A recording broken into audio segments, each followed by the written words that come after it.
There we go. That sounds better. Is that better? Or is I can hear you really good now. is this just volume for like the headsets? That's just the headphones, yeah. Oh. I control the mics. You turn the mic up, right? Yeah, it's up a little. So you just want the volume of the mic. I was hearing everyone else more than I was hearing myself. Yeah. And that made me feel weird. It 'Cause is a little usually it's the weird. Yeah, opposite. yeah. How do you feel now? I feel great. Great. Thank you. I feel great. I feel great too. All right. Let's get started. Okay. Time's it. It is 7. Yeah, 17. right on the dot. Nailed it. All right.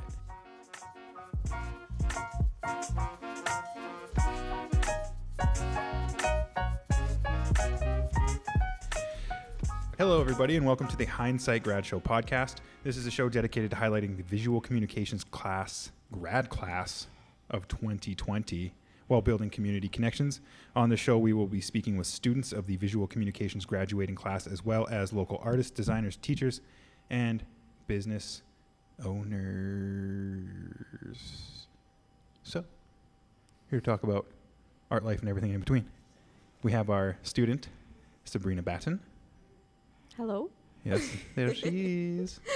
And our guest from the community, Mr. Andrew Koole. Hello. Hello. Yeah, so let's get started with talking about Sabrina's grad project. Let's get Tell me all right about into it. All right, let's get right in there. So I'm doing a sculpture of myself. It's a self-portrait, and it's basically, it deals with like mental issues and kind of self-reflection. So yeah, basically what I did was I made a life cast of myself with body double, which I don't recommend anybody doing that because it's very painful. But yeah. Why is it painful? What do you mean? It's just so like excruciatingly, like, I don't know, because you're like in this cocoon for like at least 3 hours. Wow. And then, I don't know. That's for it's your just- whole So the body. it's very experience is painful, or is uncomfortable. it physically, like, once removing yourself from the cocoon hurts? It's just like, because I did it standing up. So my feet like hurt so bad after an 'cause you hour. had to stand in one place. Yeah. So for yeah, 3 I was just hours. standing there, and then like it was 2 people doing this on me. So they were working as fast as they could, which was awesome. They were a great team. But then like by hour 3, I was like, hey, like, when's this gonna be done? Like, I'm really hurting right now. And they're like, oh, you gotta wait like another half an hour at least. And then by that point, you're like, no, I can't, because then your body's like, your brain's just like, I'm done. But it was a good experience. Were you standing on the concrete here, or were you standing on the mat? I did it in one of our drawing rooms here, or in our only drawing room here.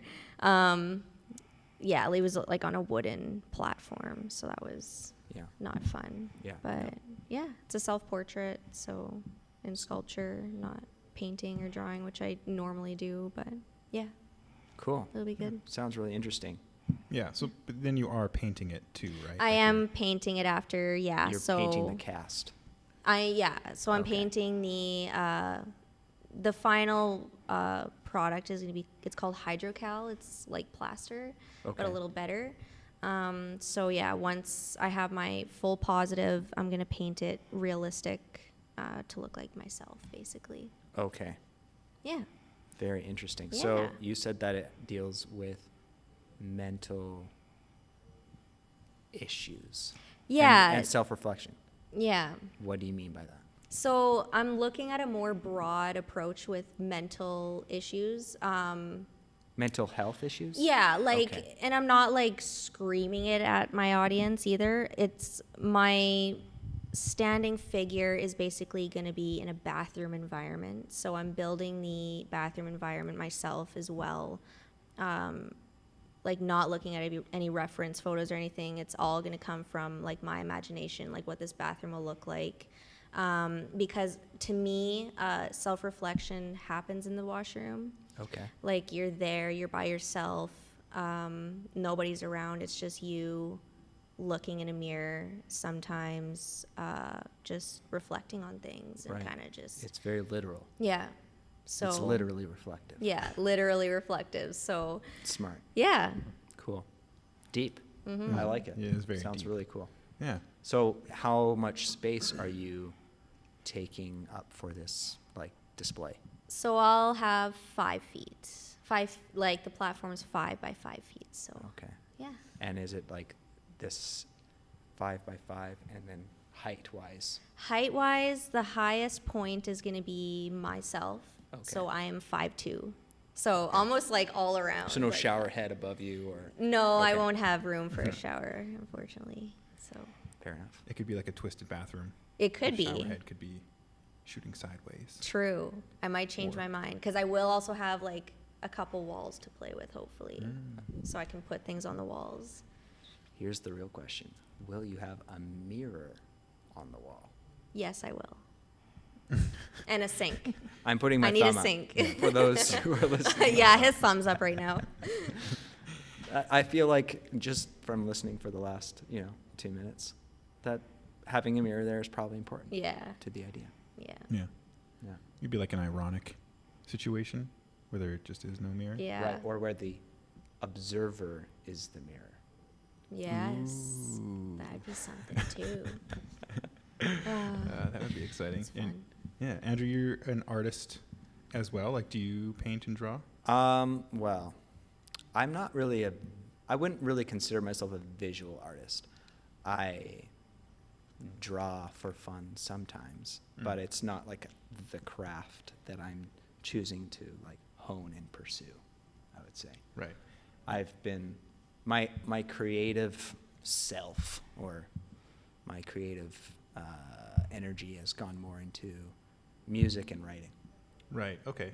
And you traveled for Yeah. a while. Yeah. With a band, right? Yeah, I was in a few bands in my early 20s. Two of them while I was in two of them, I traveled. In the first one, I went all the way to Montreal and back. And then in the second one, I traveled throughout Canada and the States. Okay. So, in both situations, they were friends of mine who were songwriters and composers who wanted to tour and then were building a band for the purpose of touring. So then I joined their band to tour. So there were more solo projects that I was just taking on too. Okay. Because I was available and I knew how to play some instruments. Right. Some instruments? Like how many? How many are we talking? Well, not the first band. In high school, I started like an embarrassing band, as a lot of, I think. Embarrassing. Yeah, I think a lot of young boys in high school think it would be cool to start a band. Right. And then they start a band and they make music that's not necessarily what they would want the world to see 10 years later. Right. And that is my experience. Okay. So was it like emo, punk, progressive rock? Yes. Yes. Okay. That's always what it is. It's hilarious. And it was, the group that I was in the band with, that I started the band with, had some varying tastes. So part of ended up being that part of the reason why we didn't keep going was because all the members wanted to do different things with it. Okay. Right? Like I wrote the songs with a friend of mine, and he was more into like emo, like screamo, and like My Chemical Romance and that kind of music. And I didn't mind that kind of music, but it wasn't really the kind of music I wanted to make necessarily. I was more, at the time, I was more thinking about bands like Matthew Good and Incubus and music that I don't listen to anymore. Anyways, that ended, I think, only a few months after high school. And then a couple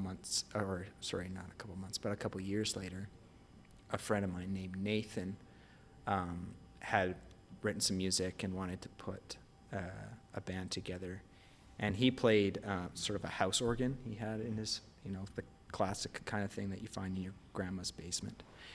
And so he, like, it had all the drum sounds on it and everything. And he had recorded a bit of an EP with a friend of his, mostly using the organ, but then his friend played the drums on it and that kind of thing. But it was still just his project, and he didn't really know how to perform it with himself. So then he got our friend Conrad to start playing drums with him. He got my younger brother to start playing trumpet for a few songs, and then I played the saxophone, so then he brought me in to play the saxophone. And then our friend Jordan, not you. Not me. Jordan Clausen is his name. He played the bass guitar and the guitar in a few songs. And then my friend Nathan, he kind of moved more toward the piano. And that was sort of the band. It was called The Magician and the Gates of Love. So that band, we did a little bit of traveling, but we really only went to Calgary because I grew up in Vancouver. We traveled to Calgary and back a couple times, and that was about it. But I met my friend Jordan, who was the guitar player in that band, through that experience. And Jordan was a little bit more serious about his music. His mother was a professional musician, so he kind of knew more about what it would take to be a professional musician. And ever since I knew even about Jordan, he was in bands making music, and everybody who knew him knew that that's what he was going to do, because that's just the person he was. Yeah. So he actually, the biggest, now that I'm thinking about it, now that I'm remembering, the biggest tour I went on with The Magician and the Gates of Love was actually to Winnipeg and back to Vancouver. And that was with Jordan's band, which didn't include me at the time. But then years later, Jordan asked me to join his band because he was part of the Peak Performance Project. I don't know if you guys know what that is, but in Vancouver, and then for a while in Calgary too, they had this radio station called The Peak. And The Peak put out this created this performance project where they had bands and musicians apply, and then out of everyone that applied, they chose every year 20 groups or people to go through this sort of music industry boot camp. And then there were a bunch of different, not tests, but projects that each group or musician had to do. They had to create a swag or merch product that was unique, and they had to make a business plan for their group and a bunch of different things. And so, when Jordan went through that, I was in his group, so I got to go through that just because Jordan got the okay, which was really cool. Yeah, That is cool. There were some things about it that annoyed me. Just a little bit of went throughout the boot camp. You kind of felt like these executives or these music industry people really thought that they knew how it all worked, and they were there to tell you how it all worked, but they missed a few things. Like, I think that that were really important for people our age, in our early 20s.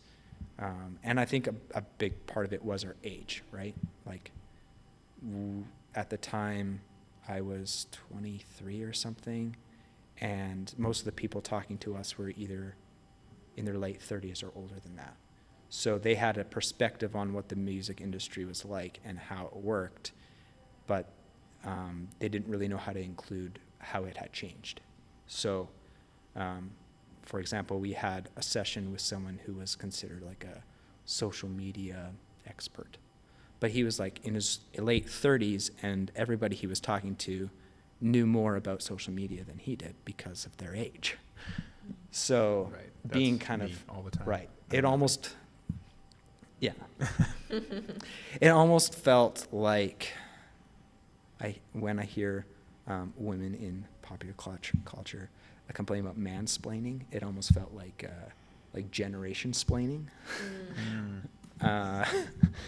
So that was a little bit annoying, but for the most part, it was a really positive experience. I met a lot of people from different groups, and Right.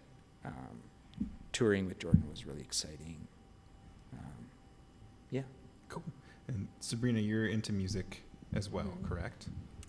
Correct. Correctamundo. Oh, cool. Yeah. What are your experiences with music? Have you played, or you started with you started drums recently? Yeah, like I actually started playing piano when I was younger. Then I stopped doing that a while ago. Then bass was my next instrument that I played for a little bit. And then, I don't know, I kind of got bored with that. Like, a couple bands were like, oh, you could, like, you know, fill in for us every now and then. But starting the program here, I was more fixed on that for a while. So I pretty much, like, gave that up. And recently, I started playing drums for the first time. And I have to say that that is my favorite instrument ever. I know exactly what you mean. Just the palette on a drum kit is amazing. That's a perfect way of describing it. Yeah. And a lot of drummers don't. I feel like the ones that I've met, some of them would nod their head when they heard you say that, and some of them would look at you like, what do you mean palette? Yeah, right. Palette. Like because drums was like the second instrument that I ever learned. I learned, like you said, I started with piano too, as a kid. And then, like, there are pictures of me as like a 4-year-old, you know, smacking away on something because I was already interested in drums. And I remember growing up and seeing older kids, and the older kids that I thought were the coolest were always the ones playing the drums. Travis It just- Parker. Yeah. Well, yeah, honestly, Travis Parker. But like even just people in my community, people that I knew who were like 3 or 4 years older than me, the ones that I thought, oh, that's the coolest guy I know. Yeah. He was the drummer. So I begged and pleaded for a couple years, and then finally my parents let me buy a drum set, or helped me buy a drum set. And there's something too. It's been a long time since I spent a lot of time behind a drum set, so I've been able to sort of like analyze why I like it so much. And you're right. There's like the palette aspect of it, and feeling like almost like you're almost the puppeteer of a group if you're the drummer, because absolutely. the mood is set by you. Yeah. And You're like the heartbeat. yes. of the band. And it's funny too, like my taste in drumming has changed, where like when I was in high school, I liked lots of like really crazy drumming, like Neil Peart or like the Dave Matthews Band, you know, just people who are just nuts and they can hit like 10,000 things in 30 seconds. And now I'm like, my favorite drummer is probably Ringo Starr. Just Yeah. like, just knows how, like you said, knows how to do what, when, Exactly. you know? And it's like really sort of the background, but also the backbone. Yeah. Yeah. Like Sabrina, can you explain like what do you when you say palette? I'm like a little bit of So like there's lots of elements to a drum kit. So Okay. you have your kick, and then you have your snare, and then you have your hi-hat, and then you have your toms, then you got your crash and your ride. And then you can add things to it. Like you can add more cymbals and all that. So I call that a palette. it's almost like a painting palette. You have all your colors Right. that you Okay. work with. Yeah. And you can mix them. And you can mix them, and it's really fun. I don't know, like, yeah, so that would be a palette. And even on one thing in a drum kit, like a snare drum or a hi-hat, there's like Different. unlimited amount of colors. Yeah. Okay. Like, for example, a snare drum, you can turn the snare on, so it makes that cha-cha sound Yeah. that we're all used to, but then you can turn it off, and it makes this like gung gung sound. Yeah. Okay. Right? Or the hi-hat, depending on where how hard your foot is pressed on the pedal on the bottom, it can make that sound, or it can make that ch-ch sound, and anything in between there too. Okay. So, So I it's like just that. colors. Yeah, I like doing that a lot. that's like the classic disco. Okay. That's like you lifting your foot up Okay. on the hi-hat Okay. and loosening it up every So there's- other There's beat. just like a large dynamic to it. Like Yes. you can do a lot. You can experiment a lot, Yeah. and it's just fun hitting things really hard Or super not, soft. yeah. or super soft. You have Yeah. control, and that's Yeah. what's fun about it too, is like you control like how hard, and then like your technique too, with how hard, and then even coming back up, like Mhm. how you hit it. Yeah. A snare drum too, like you can flip your stick over and put the part that usually touches the snare against the snare, and then tap the end of the stick against the rim. Yeah. I And love that's doing called that. a rim click, and it goes like this, like a, Yeah. Okay. and that's a whole other color. Yeah. Yeah. That's You hear that a lot in like, sort of like, easy listening, like John Mayer 10 years ago kind of music. There's a lot of rim click and that kind Yeah. of Okay. stuff. Yeah. That's a I could talk about Yeah, drums I for mean, like about drums forever. I'm 2 more endless. hours. Yeah. 2 Yeah. more hours. Drums, and I love the way that you just combined those two worlds by saying you love the palette of a drum kit, because that's why we can talk about drums during a thing that's supposed to be about visual arts. Yeah. Yeah. So have you ever found, Sabrina, that your visual art side has found its way into the music, into like the lyrical or like audio? Lyrical. Or like even just like the musical, like the visual side, does it connect with the auditory? Are you saying does it go the other way? It could go either way. Like, does the music, I don't even know how to explain this right now. Like, does the visual art that you create somehow filter into your music and vice versa? Yeah, well, I definitely feel, I mean, if we're talking about like depending on what I'm listening to, Mhm. that's something like if I'm listening to something kind of like heavy, my art might be a little more grungy looking, which is what I do a lot of anyways now. Give a specific example. So, like, if you're feeling like sort of cynical or angry, and you're like, I'm going to paint right now, Mm-hmm. and I'm going to listen to music while I paint because that's how I'm feeling and I need to do that.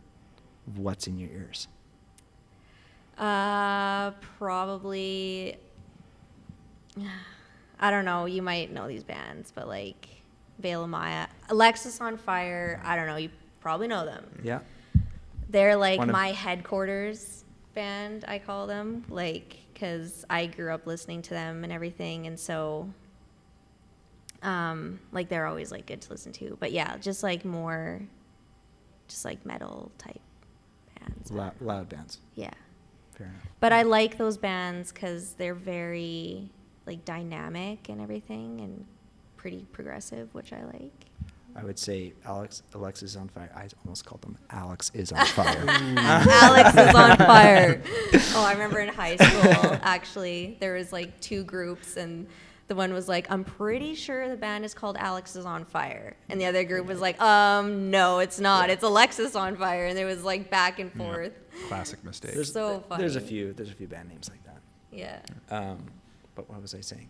Alexis on Fire is a good example of a band that's like been categorized maybe as like hardcore or as like sort of not metal but like hard rock. Yeah. Right? Yeah. But you're right, they're dynamic. They're more dynamic than a lot of bands in that category. You know, because they have Dallas Green. Yeah, exactly. He's like a yeah. very diverse Yeah. musician himself. Yeah. But it's so funny because what I listen to, I want to play something else. Like, actually play something else. I don't know if you find that where... Oh, like you want to, like, join the band and play your piece. No, like, for, like, I listen to, like, bands like Alexis on Fire. Yeah. But I wouldn't be in a band like that, per se. Oh, okay. I would rather play music like City and Color, let's say. Okay. So Something different than... more folky, Yeah, I don't know. a little less screaming. Yeah. I hear you. So I don't know if like you've experienced anything like that, or Yeah, if you it's listen been- to music that you play type thing. It's been interesting, actually. I feel like because I've joined music projects that are fronted and led by other people, I'm not really in charge of what it sounds like at the end. Right. I've had varying degrees of participation where like I can, you know, create my own line or write my own harmony line or whatever, but I didn't write the song. So a lot of it has to do with serving the song, Yeah. serving the kind of music that you're making, right? Right. It's like Magician in the Gates of Love was like a 60s pop group, kind of, like very influenced by like Mamas and the Papas and like the Beatles and that kind of stuff. So, and I love that kind of music. It's probably one of my favorite kinds of music. But if I were to start my own band, would that be the kind of music I made? Probably not, actually. And same goes with Jordan Clausen. Jordan Clausen's music is like orchestral folk music. And when you're in Jordan's band, he tells you what you do, and you do it. I mean, there were certain circumstances where I could kind of adjust what he asked for to a point, but he's sort of like a bit of a, like, I don't know, music mastermind a little bit when it comes to his music. When he records it and when he plays it live, he has an idea of what he wants it to be, and your job is to essentially do what he asks, right? And I still love doing that, but it's a different experience than when I was in the other group. I was the one coming up with the saxophone line. I was the one coming up with the harmony line, and Nathan wanted that. He wanted us to participate. And then after that, I've been in other situations that, you know, resembled Jordan's experience. Like my friend Jameson, he has a electronic group or electronic project called Teen Days, and it's very solo. Like he writes all the music by himself on his computer. It's like bedroom electronica, right? And then he wanted to tour with a band, so he got a few of his friends, myself included, and I played some keys and I pressed some buttons on a computer to let some like pads in and that kind of thing, and it was lots of fun, but it was all predetermined, right? And my job was just to learn the line and play the line live and make it look like I was having fun doing it. You know, and I was. But it's just a different experience, one thing to another, right?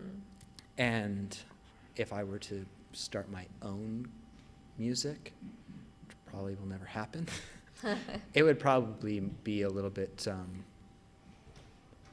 more, maybe a little bit more alternative, maybe a little weirder than the other bands that I've been in. In a way. Okay. A little bit more Talking Heads inspired. Okay. A little bit more that'd be cool. Quirky. Quirky. I think we've Quirky rock. Quirky rock. Yeah, that'd be fun. I would listen to that. It's funny. In my entire life, since I was a child, since I was like 8 years old, I've like come up with concepts for bands. Like, the one now is I want to start a band called Ripe Fruit.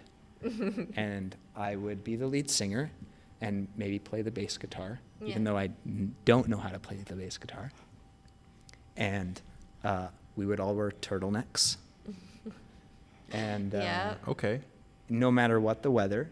So in the summer, we would just sweat a lot. Would you change your pants though? Like, would you wear shorts to That'd snow be fun. pants? No, No, just slacks. Like we would look sharp every show. every day. Either that or everyone else would look just like normal, like wearing their flannel or whatever, and then I would wear a turtleneck. A flannel at every show. turtleneck. Just a warm That's merino so wool. funny. you Merino mention wool. that. That sounds amazing. And I would look very serious, and I would sound kind of like Matt Berninger from The National. Okay. I'm like a slightly Unless I was familiar. getting like really into it, and then my voice would kind of raise, you know? Okay. There's a band actually in Calgary Okay. called 36. Shout them out right now, 36.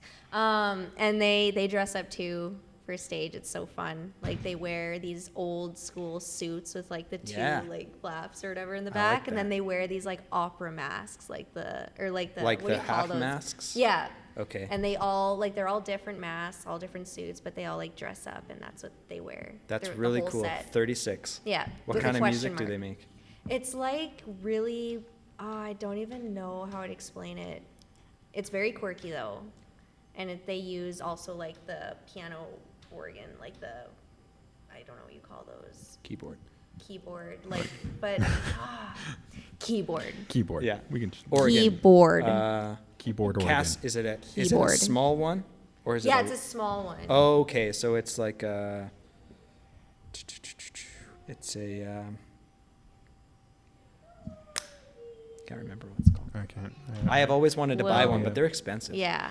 There's a band, one of my favorite bands is called LCD Sound System. And they use a lot of those. They have like the little drum sounds on them and stuff. Yeah. What's that called again? I don't know. We might be able to. I don't know. Mikhail, do you want to Google it real quick?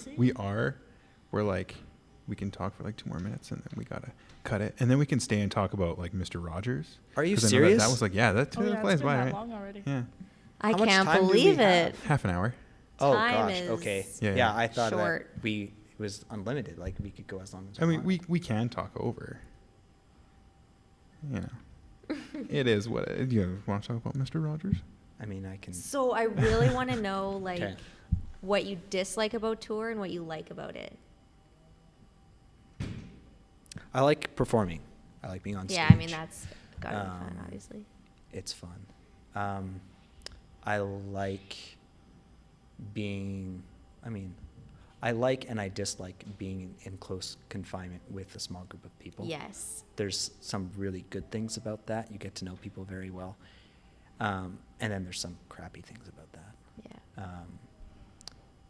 I don't like being away from people I want to be around, like my wife. Yeah. Shout out to my wife.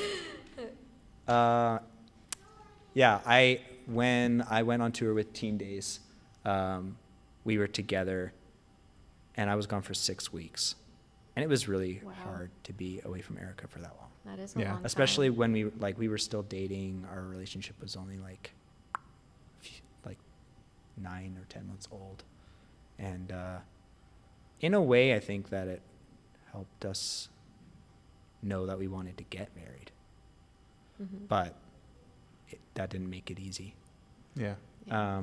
Another thing that I've never really liked, and I almost feel bad for not liking, is talking to people after. Yeah. Because when you're on stage and you're playing music, people create this idea, or I feel anyways, as someone on stage, I feel like the people watching me are creating these ideas of who I am before they meet me. And that like makes me feel very self-conscious. And so anytime, as soon as I finish, no matter what group it's been, I've always been the guy who just like, I get up, the show's over, great, now I'm gonna go clean up. I'm gonna go like unplug stuff and wrap stuff and put stuff away and pack the van, because Yeah. most interactions I've had with audience members, I have felt very uncomfortable. They're just like with. judging the person that they want you to be. That They you're probably not. aren't. They're probably not. Yeah, but They probably aren't. I mean, when I go to a show, I mean, to a certain extent, I might do that. I might like feel like I've connected with that person because of something the song was about, or because I've been spending my time in my bedroom or in my earphones listening to them sing or play their instruments. So I feel connected to them. I think because I do that myself, I feared that other people are doing that to me. right. And I fear, I guess I feel very awkward with that sense of having to like introduce the real me to a person who already has an idea of who I am. Oh, okay. We should ask Andy Schaff next weekend or this coming weekend. Oh, I've had a couple interactions with that guy. And Perfect. He'll know. when you go to a show, you see the real Andy Schaff. Because unless you are someone that he knows and trusts, you're not going to get to know him. Okay. He's not an open book, and he seems like a very socially awkward person who doesn't. Not awkward's the wrong word. It's obvious he must have social anxiety or something, because Yeah. it's not easy. Yeah. That said, my friend Jameson is very close with him. Okay. And so I have seen him open up, and he's a very, very nice person. Excellent. That's kind of good to know. Yeah. I'm going to stop talking about him That's because great. I don't know that much. Yeah. That's great. Mikal, did you find this mystical organ? No. No. No. Google's not being helpful. We'll never know. It's It's all a good. synth, I think. Oh. That Synthesizer. sounds okay. Okay. That sounds Just about came to right. me. I know, isn't that funny? That Which is funny works? because, Yeah, Google was just showing me accordions. accordions. Yeah, that's all it was. That's sort of like that's a all it was trying. old school analog synth, maybe. Maybe. It's got buttons. It's got So keys. the keys and interactive. It's very good. But I think we're That gonna was have fun. To, yeah. That was That way more was about music than it fun. was about your cool sounding art. But That's all right Well, with me. yeah. Music counts. Music is art. Music Music is art. Music is art. Yeah, yeah. But yeah, thanks again to Sabrina Batten and Andrew Koole for coming in and chippity chatting. Chippity chatting. And thank you for tuning into the Hindsight Graduation Podcast. To learn more about our grads and to listen to more episodes, click like and subscribe. Grad Show MHC is on Facebook and Instagram. And don't be afraid to come visit us on our new website, hindsight.gallery. It'll be up on the 26th of February, right? Yes. Okay. Yeah, okay. Yeah, so that's Yep. perfect. That's what it is. Okay. This coming Wednesday. This coming Wednesday. At 6 Cool, p.m. cool, cool, cool, cool, cool, cool, cool, cool, cool, cool, cool. Cool. Very cool. Thanks, Andrew.